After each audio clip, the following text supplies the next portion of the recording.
की वीडियो में हम डिस्कस करने वाले हैं बजट 2024 में क्या क्या चेंजेस हुए हैं जीएसटी के अंदर। तो चलिए स्टार्ट करते हैं वीडियो को। Hello everyone, welcome back to our YouTube channel knowledge warehouse. This is Charu Agrawal, by profession chartered accountant. अगर आपको मेरी वीडियोस अच्छी लग रही है, प्लस अगर आप चाहते हैं आपको इनकम टैक्स की, जीएसटी की, जर्नल अवेयरनेस की, सोशल डेवलपमेंट की अपडेशन मिलती रहे, तो लाइक करें, सब्सक्राइब करें और शेयर करें मेरा चैनल नॉलेज वेयर हाउस। अगर आप सब्सक्राइब करते हैं तो आपको टाइम टू टाइम नोटिफिकेशन मिलती रहेगी जो भी मैं न्यू वीडियोस अपलोड करूंगी।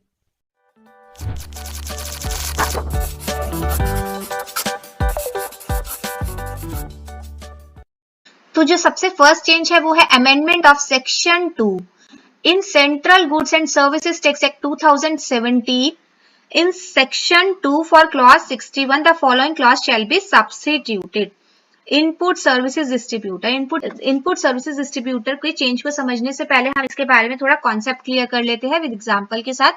तो यहाँ कॉन्सेप्ट समझते हैं आईएसडी का होता क्या है। Let's say an example, ABC limited company है, उसका जो हेड ऑफिस है वो है दिल्ली में और उसकी 3 ब्रांचेस है जो कि एक मुंबई में है, एक बैंगलोर में है और एक है पुणे में।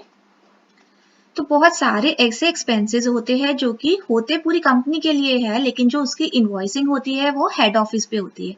जैसे कि ऑडिट जो होती है वो होती पूरी कंपनी की है, लेकिन इनवॉइसिंग जो होती है वो हेड ऑफिस के नाम पे ही होती है। ऐसे हो जाती है ऑडिट एडवोकेट की फीस या फिर एनुअल सॉफ्टवेयर मेंटेनेंस सर्विसेज। जैसे कि सपोज 1 लाख रुपए का बिल है, उस पे जो जीएसटी है वो 18,000 रुपए का है।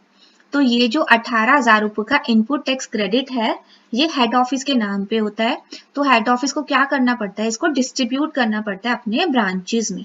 ठीक है, तो वो डिस्ट्रीब्यूट करने के लिए ही जो कॉन्सेप्ट आया वो आया है आईएसडी का, इनपुट सर्विस डिस्ट्रीब्यूटर। तो डिस्ट्रीब्यूट करने के लिए जो हेड ऑफिस होता है उसको रजिस्टर करना पड़ता है अपने आप को एक आईएसडी के, उससे तभी वो आगे जो है वो अपना इनपुट टैक्स क्रेडिट को डिस्ट्रीब्यूट कर देता है अपनी ब्रांचेस में। और इसका भी पूरा रूल्स में दिया हुआ है किस तरीके से डिस्ट्रीब्यूट होता है एज अ टर्नओवर बेसिस पे, जो भी है पूरा प्रोसेस दिया हुआ। ठीक है, तो लोगों को ये प्रोसेस लगा डिफिकल्ट, तो उन्होंने अपने आप ही वे आउट निकाल दिया। वे आउट क्या निकाला, क्रॉस चार्ज का वे आउट निकाला। दूसरा मेथड है ये। इस क्रॉस चार्ज में क्या होता है, जो हेड ऑफिस होती है, हेड ऑफिस जो है अपने ब्रांचेस को इनवॉइस इशू कर देती है जो भी उनकी कॉमन सर्विसेज का होता है, जिसमें जो ब्रांचेस होती है वो भी अपना इनपुट टैक्स जो है वो अवेल कर लेती है। इसी के रेलिवेंस में एक सर्कुलर आया था, सर्कुलर नंबर 199/2023, जो 17 जुलाई 2023 को आया था, जिसमें कि गवर्नमेंट ने ये कहा था कि हमें कोई दिक्कत नहीं है, क्रॉस चार्ज से आप ऐसा वाला मेथड भी यूज कर सकते हो डिस्ट्रीब्यूशन करने के लिए अपना इनपुट टैक्स क्रेडिट। लेकिन अभी जो बजट 2024 में जो प्रपोज है चेंज, वो ये चेंज हुआ है कि जो आईएसडी के लिए इनपुट टैक्स डिस्ट्रीब्यूशन के लिए जो है वो जो मेथड यूज करना है वो आईएसडी वाला यूज करना है, क्रॉस चार्ज मेथड नहीं यूज कर सकते। तो इसी के लिए ही आईएसडी के डेफिनेशन में चेंज हुआ है। अब हम देखते हैं कि क्या डेफिनेशन में चेंज हुआ है। यहाँ पर हमने कॉन्सेप्ट क्लियर कर लिया, तो समझते हैं input services distributor mean an office of supplier of good और सर्विसेज और बोथ विच जो कि रिसीव करता है tax invoices toward the receipt of input services, जो कि रिसीव कर रहा है इनवॉइसेस को toward the receipt of input services के, इंक्लूडिंग कर रहा है वो वाले इनवॉइसेस भी जो कि लायबल है टैक्स अंडर सब सेक्शन 3 और सब सेक्शन 4 ऑफ सेक्शन 9। ये सेक्शन किसके बारे में बात करता है, रिवर्स चार्ज मैकेनिज्म के बारे में बात करते हैं। तो यहाँ पर वो रिवर्स चार्ज मैकेनिज्म वाले इनवॉइसेस को भी कवर कर रहा है। फॉर और on behalf of distinct person, distinct person मतलब कि जैसे जो मैंने आपको एग्जांपल में बताया था कि ब्रांच वाले, तो और on behalf of distinct person refer to in section 25। And liable, जो कि लायबल हो जाएगा डिस्ट्रीब्यूट करने के लिए input tax credit, input tax credit करने के लिए लायबल हो जाएंगे इनपुट टैक्स क्रेडिट को डिस्ट्रीब्यूट करने के लिए in respect of such invoices in the manner provided in section 20, जो कि manner provide है section 20 में। क्लियर, यहाँ पर आपको समझ आ गया इनपुट सर्विसेज डिस्ट्रीब्यूटर की जो भी अमेंडमेंट है सेक्शन 2 में। यहाँ पर हम डिस्कस करते हैं सब्स्टिट्यूशन ऑफ सेक्शन 20, जिसमें से मैनर बता रखा है, manner of distribution of credit, कैसे डिस्ट्रीब्यूशन होगा क्रेडिट का इनपुट सर्विसेज डिस्ट्रीब्यूटर के द्वारा। For section 20 of Central Good and Services Tax Act, the following section shall be substituted. ये following section substitute किए गए हैं. Any office or of the supplier of good or services or both which receive tax invoices toward the receipts of input services, ये हम पूरा का पूरा जो हमने ऊपर डिस्कस किया है, जो कि रिसीव कर रहे हैं invoices toward the receipt of input services, including invoices in respect of services liable to tax under subsection 3 or subsection 4 of section 9, जो कि हमने ऊपर डिस्कस किया था RCM, for or on behalf of distinct person referred to in section 25, shall be required to be registered as input service distributor. अब उनको क्या करना पड़ेगा, अगर वो डिस्ट्रीब्यूट कर रहे हैं तो उनको चाहिए कि वो रजिस्टर कराए अपने आप को as ISD input services distributor under clause 8 of section 24 and such shall distribute the input tax credit in such respect of such invoices. और फिर वो डिस्ट्रीब्यूट करे अपना इनपुट टैक्स क्रेडिट को जो इनवॉइसेस के respect. Clear? Then the input service distributor shall distribute the credit of central tax और integrated tax charge on invoices received by him. तो जो इनपुट सर्विसेज डिस्ट्रीब्यूटर है वो डिस्ट्रीब्यूट कर सकता है जो भी क्रेडिट उसको क्रेडिट जो है सेंट्रल टैक्स का और इंटीग्रेटेड टैक्स का जो भी इनवॉइसेस पे चार्ज हुआ है और उसको वो इनवॉइसेस रिसीव हुए हैं, including the credit of central or integrated tax in respect of services subject to the levy of tax under subsection 3 or subsection 4 of section 9 paid by the distinct person. तो उनका भी वो central tax और integrated tax को distribute कर सकता है जो कि सेक्शन 9 वाले है, सेक्शन 9 सबसेक्शन 3 एंड 4 वाले, paid by the distinct person registered in same state as the said input services distributor in such manner, उन manner in within such time and subject to वो restriction और condition जो कि prescribed है. Clear? The credit of central tax, जो credit है central tax का वो distributed हो सकता है as central tax का भी और integrated tax का भी.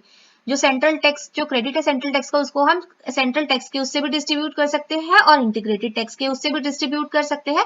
और जो integrated tax है उसको हम कैसे distribute कर सकते हैं, integrated tax के उससे भी और central tax के उससे भी. By way of issue of an document, हमें क्या करना पड़ेगा, इश्यू करना पड़ेगा document containing the amount of input tax credit in such manner as may be prescribed, उस manner में जो कि prescribed किया गया है. तो यहाँ पर आपको क्लियर हो गया होगा सेक्शन 20. नेक्स्ट हम चेंज पढ़ते हैं, इंसर्शन हुआ है नया सेक्शन का, सेक्शन 122A. देखो, insertion of new section, section 122A, penalty for failure to register certain machine used in manufacture of good as per the special procedure.